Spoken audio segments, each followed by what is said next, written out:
ಸೀರೆ ಉಟ್ಲಕ್ಕೆ ಹೋಗ್ತೀನಿ.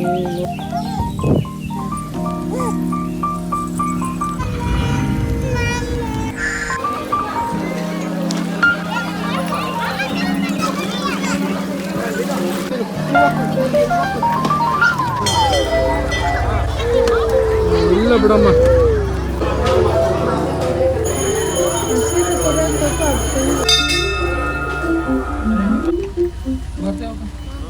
ಬಾಯ್ ಬಾಯ್.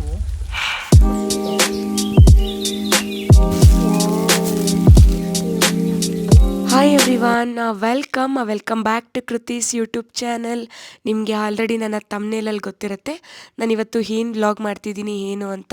ಹೌದು, ನಾವಿವತ್ತು ಮುದ್ಕಾನ್ ಕುಂಟೆಗೆ ಹೋಗ್ತಿದ್ದೀವಿ. ಅದರದ್ದು ಇವತ್ತು ನಾನು ಕೆಲವೊಂದು ಡೀಟೇಲ್ಸ್ ಕೊಡ್ತೀನಿ. ನನಗೆ ಎಷ್ಟು ಮಾತ್ರ ಗೊತ್ತಿದೆ ಅಷ್ಟನ್ನು. ಆ್ಯಂಡ್ ಕೆಲವೊಬ್ಬರಿಗೆ ಮುದ್ಗಾನ್ ಕುಂಟೆ ಅನ್ನೋದು ಗೊತ್ತಿರುತ್ತೆ, ಕೆಲವೊಬ್ಬರಿಗೆ ಗೊತ್ತಿರಲ್ಲ. ನನಗೆಷ್ಟು ಮಾತ್ರ ಗೊತ್ತಿದೆ ಅಷ್ಟನ್ನು ಇವತ್ತಿನ ವ್ಲಾಗ್ನಲ್ಲಿ ನಾನು ನಿಮಗೆ ತಿಳಿಸ್ಕೊಡ್ತೀನಿ. ಆ್ಯಂಡ್ ನಾವು ಮುದ್ಗಾನ್ ಕುಂಟೆಗೆ ಹೋಗಿದ್ದ ದಿನ ಬಂದು ಲಾಸ್ಟ್ ನಮ್ಮ ಅತ್ತಿಗೆ ಅವ್ರದ್ದು ಶ್ರೀಮಂತನ ಇತ್ತು ಸಂಡೇ. ಅವತ್ತು ಮಾರನೇ ದಿನ ಮಂಡೇ ನಾವು ಮುದ್ಗಾನ್ ಕುಂಟೆಗೆ ಹೋಗಿದ್ದು. ಆ್ಯಂಡ್ ಅವತ್ತು ಶ್ರೀಮಂತನ ಮುಗಿಸ್ಕೊಂಡು ನೈಟ್ ಸಂಡೇ ಅಲ್ಲೇ ಸ್ಟೇ ಆದ್ವಿ. ಮಾರನೇ ದಿನ ಹೋಗ್ಬೋದು, ಹತ್ರ ಆಗತ್ತೆ. ಆ್ಯಂಡ್ ನಮ್ಮಮ್ಮನೂ ಬರ್ತೀನಿ ಅಂದರು. ಹಂಗಾಗಿ ಸಂಡೇ ಅಲ್ಲೇ ಸ್ಟೇ ಆಗಿ ಬೆಳಗಿನ ಜಾವ ಒಂದು 6:30 ಅಷ್ಟರಲ್ಲಿ ರೆಡಿ ಆಗಿದ್ದೀನಿ. ಫ್ರೆಶ್ ಅಪ್ ಆಗಿ ಬಂದು ಕೂದಲೆಲ್ಲ ಆರಿಸ್ಕೊಳ್ತಿದ್ದೆ. ಸ್ವಲ್ಪ ಥಂಡಿ ಇತ್ತು, ಬೆಳಗಿನ ಜಾವ ಬೇರೆ ಬಿಸಿಲು ಇರಲಿಲ್ಲ. ಹಂಗಾಗಿ ಆಚೆ ಬಂದು ಗಾಳಿಯೆಲ್ಲ ಆರಿಸ್ಕೊತಿದ್ದೆ. ಸೊ ಹಂಗೆ ವ್ಲಾಗ್ ಮಾಡಿ ಸ್ಯಾರಿ ಉಟ್ಕೊಂಡಿದ್ದೀನಿ ಅಂತ ಹೇಳಿದೆ ನಮ್ಮ ಮನೆಯವ್ರಿಗೆ. ಒಂದು ಸ್ವಲ್ಪ ವ್ಲಾಗ್ ಕೂಡ ಕ್ಯಾಪ್ಚರ್ ಮಾಡಿ ಕೊಡ್ತಿದ್ರು. ಆ್ಯಂಡ್ ನನ್ನ ತವ್ರ ಮನೆ, ನಾನು ಹುಟ್ಟಿ ಬೆಳೆದಿರೋ ಅಂಥ ಊರು ಇದು. ನಮ್ಮ ಮನೆ ಮುಂದೆ ಈ ಥರ ಎಲ್ಲ ಇದೆ ಸ್ಪೇಸು. ಸಾಕಷ್ಟು ಮೆಮೊರೀಸ್ ಇದೆ ಊರಲ್ಲಿ. ಹುಟ್ಟು ಬೆಳೆದಿರೋದು ಅಂದರೆ ಎಷ್ಟು ವರ್ಷ, 20 ಇಯರ್ಸ್ ಇದೇ ಊರಲ್ಲೇ ಇದ್ದು ಬೆಳೆದು ಇಲ್ಲಿ ಬಂದಿದ್ದೀವಿ. ಎಷ್ಟು ಬೇಗ ಆ ಊರನ್ನು, ಆ ವಾತಾವರಣನ, ಆ ಮನೆ ಮುಂದೆ ಜಾಗ, ಗಾಡಿ ಎಲ್ಲದನ್ನು ಎಷ್ಟು ಬೇಗ ಮರೆತುಬಿಟ್ಟು ನಾವು ನಮ್ಮ ಜೀವನಾನ ಕಟ್ಕೊಂಡಿದ್ದೀವಿ ಅಂತ ಒಂದು ಸರಿ ಆಶ್ಚರ್ಯ ಆಗತ್ತೆ ನನಗೇನೆ. ಒಂದು ಮದುವೆ, ಗಂಡ ಅಂತ ಬಂದಾಗ ನಾವು ಹುಟ್ಟಿ ಬೆಳೆದಿರೋಂಥ ಊರನ್ನು ಕೂಡ ಮರ್ತಿರಲ್ಲ. ಬಟ್ ಅಂದರೂ ಇವಾಗ ನಮ್ಮ ಮನೆ, ನಂದು, ನನ್ನ ಗಂಡ, ನನ್ನ ಮಕ್ಕಳು, ಇದು ನನ್ನ ಪ್ರಪಂಚ ಅಂದ್ಕೊಳ್ತೀವಿ.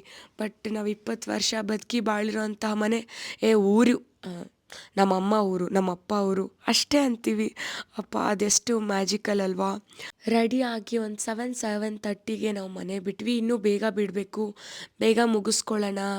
ಬೆಳಗಿನ ಜಾವನೇ ಮುಗಿಸ್ಕೊಂಡ್ರೆ ಸ್ವಲ್ಪ ಫ್ರೆಶ್ ಆಗೂ ಇರುತ್ತೆ, ಬಿಸಿಲು ಇರಲ್ಲ, ರಶ್ ಕೂಡ ಇರಲ್ಲ ಅಂತ ಹೇಳ್ಬಿಟ್ಟು ಬೇಗ ಬಿಡೋಣ ಅಂದ್ಕೊಂಡ್ವಿ. ಎಷ್ಟೇ ಬೇಗ ಅಂದರೂ ಬೆಳಗಿನ ಜಾವ ಎದ್ದು ನಾವೆಲ್ಲ ಫ್ರೆಶ್ ಅಪ್ ಆಗಿ ಮಕ್ಳಿಗೂ ಕೂಡ ಬಿಸಿ ಬಿಸಿ ಸ್ನಾನ ಮಾಡಿಸ್ಕೊಂಡೆ.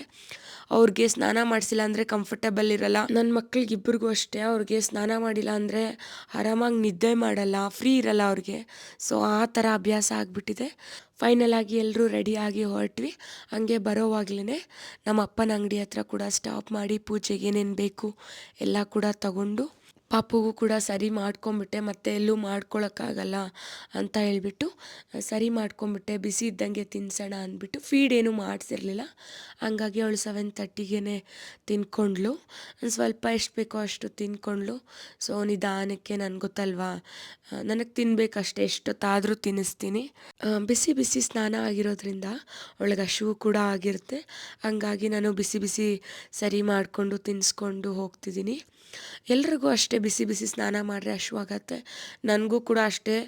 ನಾನು ಉಪವಾಸ ಇರೋಣ, ವರ್ಷಕ್ಕೆ ಒಂದು ಸರಿ ಹೋಗ್ತೀನಿ, ಉಪವಾಸ ಇದ್ದು ಮಾಡೋಣ ಅಂತ ಅಂದ್ಕೊಂಡಿದ್ದೆ. ಬಟ್ ನನಗೆ ಬೆಳಗ್ಗೆನೇ ಸ್ನಾನ ಮಾಡಿರೋದ್ರಿಂದ ನಾನು ಕಾಫಿ ಅಥವಾ ಹಾಲು ಏನೂ ಕುಡ್ದಿರಲಿಲ್ಲ, ಶೇಕ್ ಕೂಡ ಏನೂ ಮಾಡ್ಕೊಂಡಿರಲಿಲ್ಲ ಊರಲ್ಲಿರೋದ್ರಿಂದ. ಸೊ ಹಂಗಾಗಿ ನನಗೂ ಅಯ್ಯಬ್ಬಾ ಹಶ್ವು ಅಂದರೆ ಹಶ್ವಾಗೋಯ್ತು.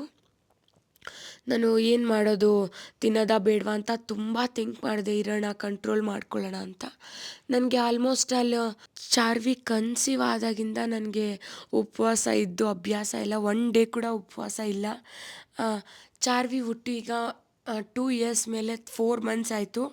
2 ವರ್ಷ ಆಗಿಬಿಟ್ಟಿದೆ ನಾನು ಉಪವಾಸ ಎಲ್ಲ ಬಿಟ್ಟು. ಪ್ರೆಗ್ನೆಂಟಲ್ಲಿ ಉಪವಾಸ ಇರಬಾರ್ದು ಅಂದ್ಬಿಟ್ಟು ಅವಾಗ ಕೂಡ ಉಪವಾಸ ಇರ್ತಿರಲಿಲ್ಲ. ನೆಕ್ಸ್ಟ್ ಬಾಳಂತನ ಅವಾಗ ಫೀಡಿಂಗ್ ಮಾಡಿಸ್ತೀವಿ, ಮಗುಗೆ ಹಾಲಾಗಲ್ಲ ಅಂತ ಉಪವಾಸ 1 ಡೇನೂ ಕೂಡ ಇರ್ತಿರ್ಲಿಲ್ಲ. ಸೊ ಮತ್ತೆ ನಾನು ಚಿಕ್ಕ ಪಾಪುಗೆ ಬೇಗ ಕನ್ಸೀವ್ ಆದೆ. ಮತ್ತೆ ಪ್ರೆಗ್ನೆಂಟಲ್ಲಿ ಉಪವಾಸ ಇರಬಾರ್ದು, ಮಗುಗೆ ಹೊಟ್ಟೆಲಿರೋ ಮಗುಗೆ ಕಷ್ಟ ಆಗುತ್ತೆ ಅಂದ್ಬಿಟ್ಟು ಅವಾಗೂ ಉಪವಾಸ ಇರ್ತಿರ್ಲಿಲ್ಲ. ಸೊ ಮತ್ತೆ ಈಗ ಚಿಕ್ಕ ಪಾಪುಗೆ ಫೀಡ್ ಮಾಡಿಸ್ತೀನಿ, ಇವಾಗೂ ಉಪವಾಸ ಇರೋಂಗಿಲ್ಲ. ಬಟ್ ಆಯಿತು, ಒಂದು ಇವಳಿಗೆ ಇವಾಗ ಚಿಕ್ಕ ಪಾಪುಗೆ ಒಂದು 11 ಮಂತ್ಸ್ ಆಯ್ತಲ್ವ. ಸೊ ಬಿಡು, ಸರಿ ಎಲ್ಲ ತಿಂತಾಳೆ, ಫ್ರೂಟ್ಸ್ ಎಲ್ಲ ತಿಂತಾಳೆ, ನಾನು ಉಪವಾಸ ಇರ್ಬೋದು, ಉಪವಾಸ ಇದ್ದರೂ ಹಾಲು ಆಗುತ್ತೆ ಅಂತ ಉಪವಾಸ ಇರೋಣ, ಅಟ್ಲೀಸ್ಟ್ ಮಧ್ಯಾಹ್ನ ಅಟ್ ಎನಿ ಕ್ಯಾಸ್ಟ್ 12 ಅಷ್ಟರಲ್ಲಿ ಪೂಜೆ ಆಗೋಗುತ್ತೆ, ತಿನ್ಕೊಳ್ಳೋಣ ಅಂದ್ಕೊಂಡೆ. ಬಟ್ ನನ್ನ ಕೈಯಲ್ಲಿ ಆಗಲೇ ಇಲ್ಲ. ಮನೆಯಿಂದನೇ ಒಂದು ಸ್ವಲ್ಪ ಚಿತ್ರಾನ್ನ ಪುಳಿಯೋಗರೆ ಮಾಡ್ಕೊಂಡು ಹೋಗಿದ್ವಿ, ನಾನು ತಿನ್ಕೊಂಬಿಟ್ಟೆ, ಆಗಲ್ಲ ರೀ ನನ್ನ ಕೈಯಲ್ಲಿ ಅಂತ.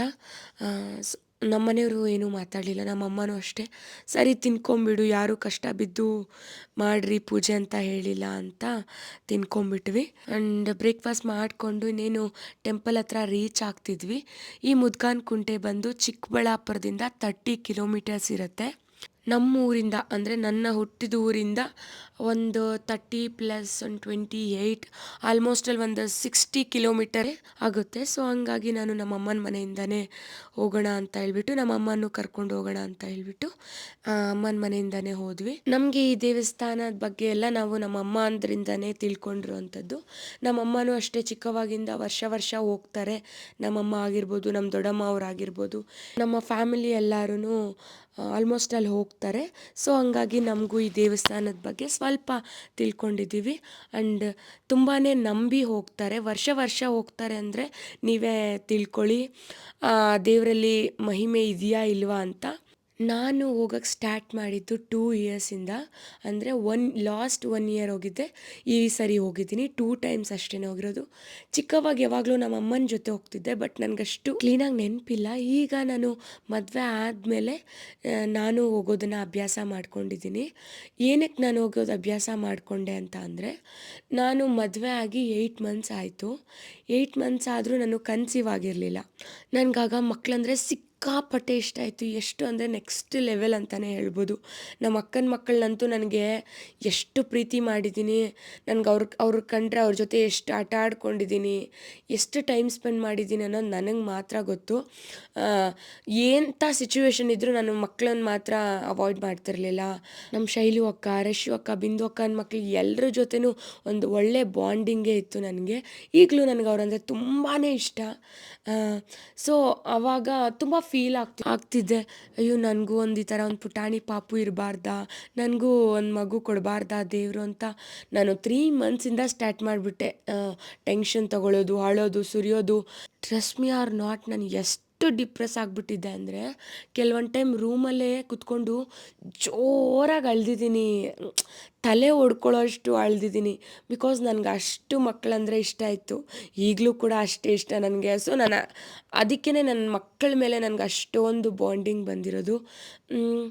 ಸೊ ನಾನು ಆವಾಗ ನಮ್ಮಮ್ಮ ಹೇಳಿದ್ರು, ಈ ಥರ ಹರಕೆ ಹೊತ್ಕೋ, ಬರ್ತೀನಿ ವರ್ಷ ಅಂತ ಹೇಳ್ಬಿಟ್ಟು.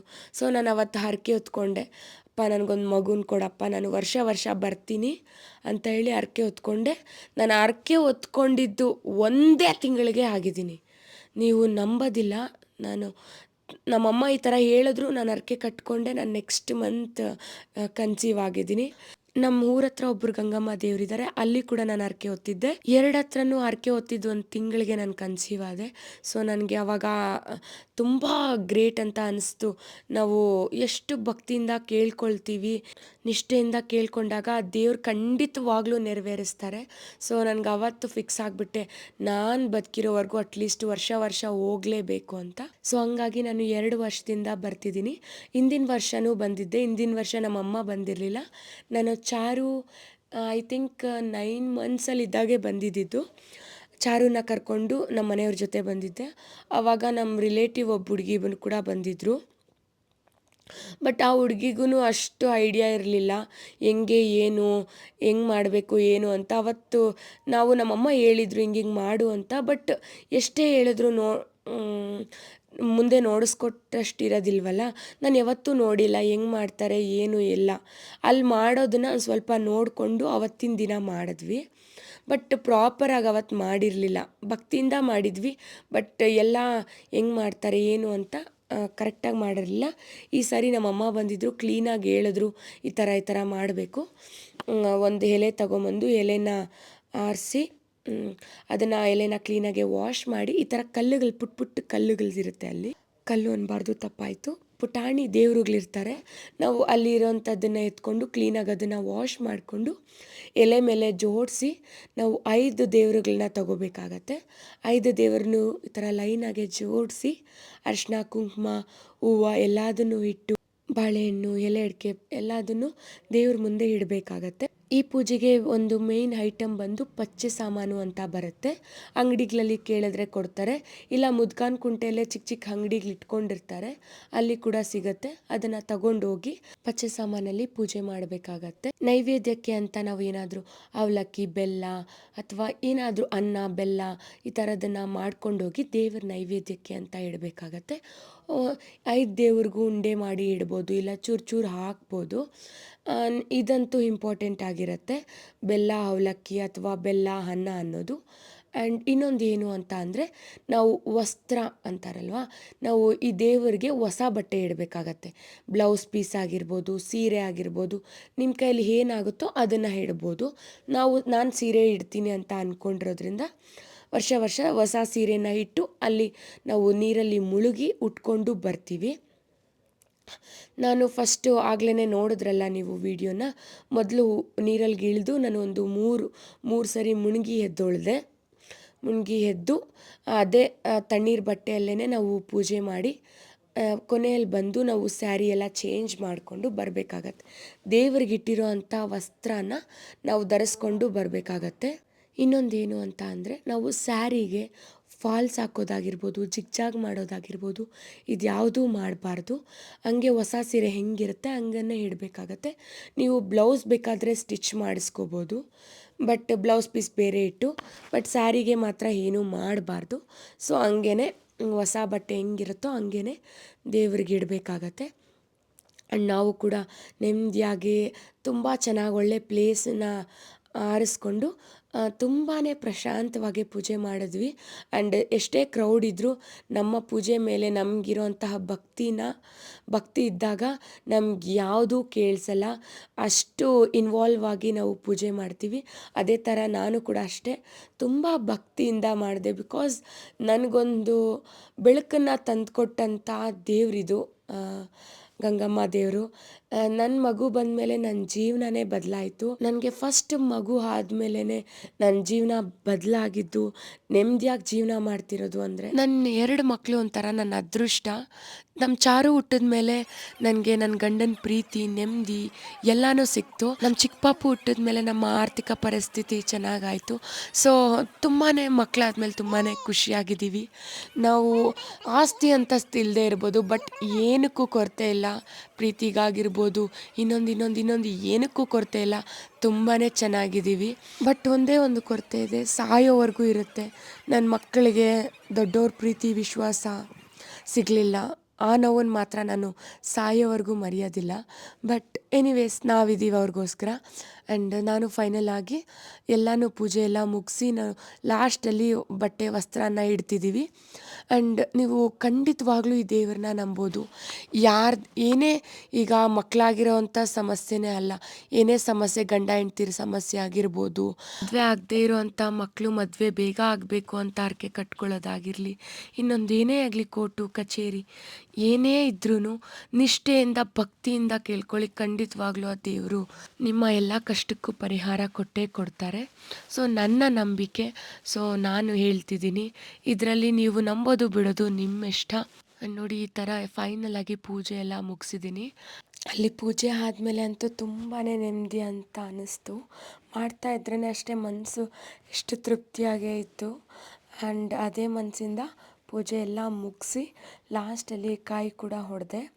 ಕಾಯಿ ಹೊಡೆದು ಅರಿಶಿನ ಕುಂಕುಮ ಇಟ್ಟು ನಮಸ್ಕಾರ ಮಾಡಿಕೊಂಡು ಒಂದು ಸ್ವಲ್ಪ ಹೊತ್ತು ಅಲ್ಲೇ ಕೂತ್ಕೊಂಡು ದೇವಿನ ಹಾರೈಸ್ಕೊಂಡು ಬಟ್ಟೆ ಚೇಂಜ್ ಮಾಡ್ಕೊಳ್ಳೋದಕ್ಕೆ ಅಂತ ಹೋದ್ವಿ. ಆ್ಯಂಡ್ ಸ್ವಲ್ಪ ಅನ್ಕಂಫರ್ಟೇಬಲ್ ಎಲ್ಲಿರುತ್ತೆ ಅಲ್ಲಿ ಬಟ್ಟೆ ಎಲ್ಲ ಚೇಂಜ್ ಮಾಡ್ಕೊಳ್ಳೋಕ್ಕೆ, ಬಿಕಾಸ್ ಒಂಥರ ಓಪನ್ ಸ್ಪೇಸ್ ಅಂತಲೇ ಹೇಳ್ಬೋದು. ನಾನು ಸ್ಯಾರಿ ಚೇಂಜ್ ಮಾಡ್ಕೊಳ್ಳೋಕ್ಕೆ ನಂಗೊಂಥರ ಒಂದು ಮುಜುಗರ ಆಯಿತು. ನಮ್ಮಮ್ಮನೂ ಇನ್ನೊಬ್ಬರು ಆಂಟಿ ಒಂಥರ ಸೀರೆ ಎಲ್ಲ ಇಟ್ಕೊಂಡು ಹೆಂಗೋ ಮ್ಯಾನೇಜ್ ಮಾಡಿಕೊಂಡು ಉಟ್ಕೊಂಡ್ವಿ. ಆಗಲೇ ಒಂದು ವಿಷಯ ಹೇಳೋದು ಮರೆತೆ, ನಾವು ದೇವಸ್ಥಾನಕ್ಕೆ ಹೋಗಿದ ತಕ್ಷಣ ನೀರಲ್ಲಿ ಮುಳುಗೋಕ್ಕೆ ಮುಂಚೆ ಎಲೆ ಅಡಿಕೆ ಒಂದು ಸ್ವಲ್ಪ ಅರಿಶಿನ ಕುಂಕುಮ ಹೂವನ್ನು ನದಿಯಲ್ಲಿ ಬಿಟ್ಟು ಮತ್ತೆ ನೀರಲ್ಲಿ ಮುಳುಗಿ ಪೂಜೆ ಮಾಡೋದಕ್ಕೆ ಶುರು ಮಾಡಬೇಕಾಗತ್ತೆ. ನಾನು ಈ ವಿಷಯನ ಹೇಳಲಿಲ್ಲ ಅಂತ ಇಲ್ಲಿ ಹೇಳ್ತಿದ್ದೀನಿ. ಆ್ಯಂಡ್ ಫೈನಲಾಗಿ ಪೂಜೆ ಎಲ್ಲ ತುಂಬಾ ಚೆನ್ನಾಗಾಯಿತು. ತುಂಬಾ ಮನಸ್ಸಿಗೆ ನೆಮ್ಮದಿ ತೃಪ್ತಿನ ಕೊಡ್ತು. ಆ್ಯಂಡ್ ಅಲ್ಲೆಲ್ಲ ಮುಗಿಸಿ ಅಲ್ಲಿ ಒಂದು 2-3 ದೇವಸ್ಥಾನ ಕೂಡ ಇದೆ. ಅಲ್ಲಿ ಕೂಡ ದರ್ಶನ ಮಾಡಿಕೊಂಡು ನಮಸ್ಕಾರ ಮಾಡಿಕೊಂಡು ಸ್ವಲ್ಪ ಹೊತ್ತು ಕೂತ್ಕೊಂಡು ಬಂದ್ವಿ. ಆ್ಯಂಡ್ ಅಲ್ಲಿ ಕೂಡ ಪ್ರಸಾದ ಎಲ್ಲ ಕೊಡ್ತಾರೆ. ಬಟ್ ನಾವು ಪ್ರಸಾದ ಎಲ್ಲ ಏನೂ ತಿನ್ನೋಕ್ಕೆ ಹೋಗಲಿಲ್ಲ, ಸ್ವಲ್ಪ ಲೇಟ್ ಆಗುತ್ತೆ, ಮಕ್ಕಳು ಬೇರೆ ಇದ್ದರು ಅಂತ. ಮುದ್ಕಾನ್ಕುಂಟೆ ಗಂಗಮ್ಮ ದೇವರಿಗೆ ಅಂತಲೇ ಒಂದು ಸೀರೆ ತೆಗೆದು ಇಟ್ಟಿದ್ದೆ.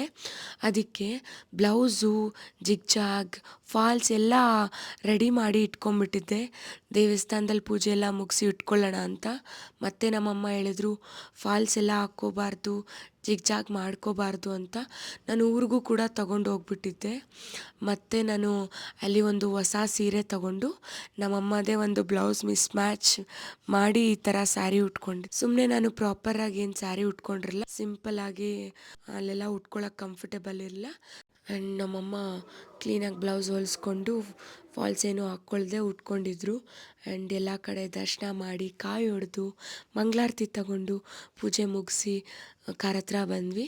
ಪಾಪ ನಮ್ಮ ಮನೆಯವರು ವೇಟ್ ಮಾಡ್ಕೊಂಡಿದ್ರು ಮಕ್ಕಳನ್ನ ನೋಡಿಕೊಂಡು. ಆ್ಯಂಡ್ ಬಂದು ಪುಟಾಣಿಗೆ ಒಂದು ಸ್ವಲ್ಪ ಹಾಲೆಲ್ಲ ಕುಡಿಸಿ ಮನೆಗೆ ಹೊರಟ್ವಿ. ಆಲ್ಮೋಸ್ಟ್ ಅಲ್ಲಿ ಒಂದು 11 ಅಷ್ಟರಲ್ಲಿ ಪೂಜೆ ಎಲ್ಲನೂ ಮುಗೀತು. ಮನೆಗೆ ಒಂದು 12-12:30ಗೆ ರೀಚ್ ಆದ್ವಿ. ಆ್ಯಕ್ಚುಲಿ ನಮ್ಮಮ್ಮನ ಬಿಟ್ಟು ನಾವು ಬ್ಯಾಂಗ್ಳೂರು ಬರಬೇಕು ಅಂತ ಅಂದ್ಕೊಂಡಿದ್ದು. ಅಂದರೆ ಚಿಕ್ಕಬಳ್ಳಾಪುರದಲ್ಲಿ ಬಸ್ ಹತ್ತಿಸಿ ನಾವು ಹಿಂಗೆ ಬ್ಯಾಂಗ್ಳೂರು ಬರಬೇಕು ಅಂತ ಅಂದ್ಕೊಂಡಿದ್ವಿ. ಬಟ್ ಸಡನ್ನಾಗಿ ನಮ್ಮ ಮನೆಯವರು ಜಮೀನ್ ಹತ್ರ ಹೋಗಬೇಕು, ಫೋನ್ ಬರ್ತಿದೆ, ಒಂದ್ಸರಿ ನೋಡ್ಕೊಂಬರಬೇಕು ಅಂತ ಹೇಳಿದ್ರು. ಸೊ ಅವರು ಜಮೀನ್ ಹತ್ರ ಹೋಗಬೇಕು, ಗುಡಿಬಂಡೆ ಹತ್ರನೇ, ನಮ್ಮೂರ ಹತ್ರನೇ. ಸೊ ನಾವು ಮತ್ತೆ ಊರಿಗೆ ಹೋದ್ವಿ. ಮಧ್ಯಾಹ್ನ ಊಟದ ಟೈಮ್ಗೆ ಊರಿಗೆ ಹೋದ್ವಿ. ಮನೆಯಲ್ಲಿ ಒಂಚೂರು ಮಮ್ಮಿ ಒಬ್ಬಟ್ಟೆಲ್ಲ ಮಾಡಿದರು ನೈಟೇ, ಅನ್ನ ರಸಮ್ ಎಲ್ಲ. ಸೊ ಅದಕ್ಕೇ ಅನ್ನ ಮಾಡಿಕೊಂಡು ಅನ್ನ ರಸಮ್ ತಿಂದ್ಕೊಂಡು ಸ್ವಲ್ಪ ಹೊತ್ತು ರೆಸ್ಟ್ ಕೂಡ ಚೆನ್ನಾಗಿ ಒಂದು ನ್ಯಾಪ್ ತಗೊಂಡೆ. ಊಟ ಎಲ್ಲ ಆದಮೇಲೆ ಚಿಕ್ಕ ಪಾಪುನ ಮಲಗಿಸ್ಕೊಂಡು ಆ್ಯಂಡ್ ನಮ್ಮ ಮನೆಯವರು ಜಮೀನ್ ಹತ್ರ ಹೋದರು. ಆ್ಯಂಡ್ ನೋಡಿ ನಮ್ಮ ಪುಟಾಣಿ ಎದ್ದು ನಿಂತ್ಕೊಳ್ಳೋಕೆ ಟ್ರೈ ಮಾಡ್ತಿದ್ದಾಳೆ. ಅವಳು ನಿಂತ್ಕೊಳ್ತಾಳೆ, ಅವಳಿಗೆಲ್ಲ ಆಗುತ್ತೆ. ಬಟ್ ಏನು ಅಂದರೆ ಪುಕ್ಲಿ ಭಯ ಬೀಳ್ತಾಳೆ, ಎಲ್ಲಿ ಬಿದ್ದೋಗ್ಬಿಡ್ತೀನೋ ಅಂತ. ಸೊ ಹಂಗಾಗಿ ಒಂದು ಸ್ವಲ್ಪ ಹೀಗೀಗೆ ಟ್ರೈ ಮಾಡ್ತಾಳೆ ನಿಂತ್ಕೊಳ್ಳೋಕ್ಕೆ, ಮುಂದೆ ಹೋಗೋಕ್ಕೆ. ಆ್ಯಂಡ್ ಮಧ್ಯಾಹ್ನ ಕೂಡ ಬಿಸಿ ಬಿಸಿ ಅನ್ನ ಊಟ ಮಾಡಿಕೊಂಡ್ವಿ. ಆ್ಯಂಡ್ ನಾವು ಕೆಳಗಡೆ ಕೂತ್ಕೊಂಡಿದ್ವಿ, ಚಾಪೆ ಏನೂ ಹಾಕ್ಕೊಳ್ದೆ. ನಮ್ಮ ಮನೆಯವ್ರು ಬೈತಿದ್ರು, ಚಾಪೆ ಏನಾದರೂ ಹಾಕ್ಕೊಳ್ಳೋದಲ್ವಾ. ಅವತ್ತು ನೆಲದ ಮೇಲೆ ತಟ್ಟೆ ಇಟ್ಕೊಂಡು ಊಟ ಮಾಡೋದಕ್ಕೆ ಬಿಡೋದಿಲ್ಲ. ನಮಗೂ ಅದು ಅಭ್ಯಾಸನೇ ಇಲ್ಲ, ನಮ್ಮಮ್ಮ ತಂದು ತಂದು ಇಡ್ತಿದ್ದಾರೆ. ಆ್ಯಂಡ್ ನೈಟು ನಮ್ಮ ಮನೆಯವರು ಮಹೇಶಣ್ಣ ಎಲ್ಲ ಅಲ್ಲಿ ಕೆಲಸ ಎಲ್ಲ ಮುಗಿಸ್ಕೊಂಡು ಬಂದರು ಮನೆಗೆ. ನೈಟ್ ಊಟ ಮಾಡಿಕೊಂಡು ಒಬ್ಬಟ್ಟು ಊಟ ಮಾಡಿಕೊಂಡು ನಾವು ರಿಟರ್ನ್ ಆದ್ವಿ. ಆ್ಯಕ್ಚುಲಿ ನಾವು ಅವತ್ತು ರಿಟರ್ನ್ ಆಗಿದ್ದು 10:30ಗೆ ಮನೆ ಬಿಟ್ಟಿದ್ದೀವಿ. 10:30ಗೆ ನಮ್ಮಪ್ಪ ನಮ್ಮಮ್ಮಗೆ ಬಾಯ್ ಮಾಡಿ ಬಿಟ್ವಿ.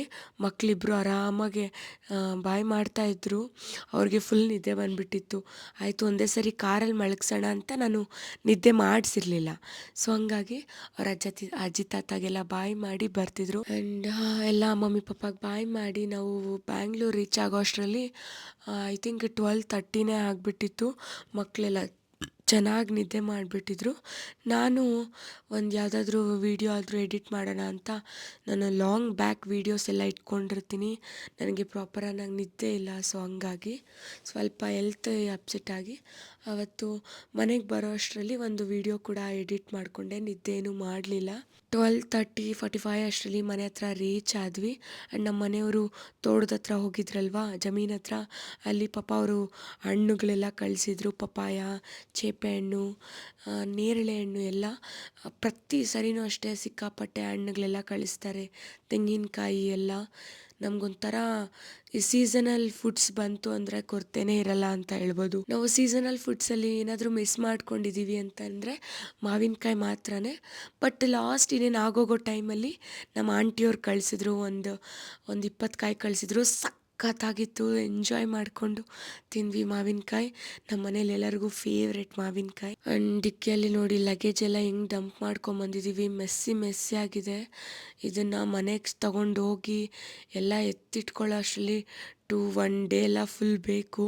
ತರಕಾರಿ ಹಣ್ಣು ಎಲ್ಲ ಎತ್ತಿಟ್ಕೊಳ್ಳೋ ಅಷ್ಟರಲ್ಲಿ ಊರಿಗೆ ಹೋದರೆ ಒಂದು ಸ್ವಲ್ಪ ತರಕಾರಿನೂ ಕಳಿಸ್ತಾರೆ. ಮಮ್ಮಿ ಏನಿದ್ರೆ ಅದು ತರಕಾರಿ ಕೂಡ ಕಳಿಸ್ತಾರೆ. ನಾನು ಊರಿಂದ ಏನೇ ತಂದರೂ ಹಣ್ಣಾಗಲಿ ತರಕಾರಿ ಆಗಲಿ ನಮ್ಮ ಕೆಳಗಡೆ ಓನರ್ ಅವ್ರಿಗೆ ಮತ್ತು ಮುಂದೆ ಅಜ್ಜಿ ತಾತ ಇದ್ದಾರೆ, ತುಂಬ ಪ್ರೀತಿಯಿಂದ ಮಾತಾಡ್ತಾರೆ. ನಮ್ಮ ಮನೆಗೆ ಬರೋವಂಥ ಸುಕನ್ಯಾ ಆಂಟಿಗೆ ಕೂಡ ಸ್ವಲ್ಪ ಕಳಿಸ್ತೀನಿ. ಬಿಕಾಸ್ ಎಷ್ಟಾದರೂ ನಮ್ಮ ಮನೆಯಲ್ಲೇ ಇಟ್ಕೊಂಡು ಅದು ತುಂಬಿಕೊಂಡು ಕೊಳ್ತೋಗೋವರೆಗೂ ನೋಡಿಕೊಂಡು ಮತ್ತೆ ಬಿಸಾಕೋದು ಅದೆಲ್ಲ ನನಗಿಷ್ಟ ಆಗಲ್ಲ. ಫ್ರೆಶ್ ಆಗಿ ನಾವು ನಮಗೆ ಬೇಕಾಗಿರೋರಿಗೆ ಕೊಟ್ಟು ತಿಂದರೆ ಎಷ್ಟು ಖುಷಿ ಇರುತ್ತೆ ಅಲ್ವಾ. ಅದ್ರಲ್ಲಿ ಸಿಗೋ ನೆಮ್ಮದಿನೇ ಬೇರೆ. ಸೊ ಹಂಗಾಗಿ ಕೆಲವೊಂದು ಫ್ರೂಟ್ಸ್ ವೆಜಿಟೇಬಲ್ಸ್ನ ಕೂಡ ಶೇರ್ ಮಾಡ್ತೀನಿ. ಅಣ್ಣನೂ ನಮ್ಮ ಮನೆಯವರಿಬ್ಬರು ಹೋಗಿದ್ರು ಜಮೀನ್ ಹತ್ರ. ಸೊ ಹಂಗಾಗಿ ಅಣ್ಣನಿಗೂ ಎಲ್ಲ ಫ್ರೂಟ್ಸ್ ಎಲ್ಲ ಕಳಿಸ್ತಿದ್ದೀವಿ ಮನೆಗೆ. ನನ್ನ ವಾಯ್ಸ್ ನಿಮ್ಗೆ ಏನಾದರೂ ಕಿರಿಕಿರಿ ಅನಿಸಿದ್ರೆ I am very sorry. Thank you so much for watching. Bye bye, see you next vlog.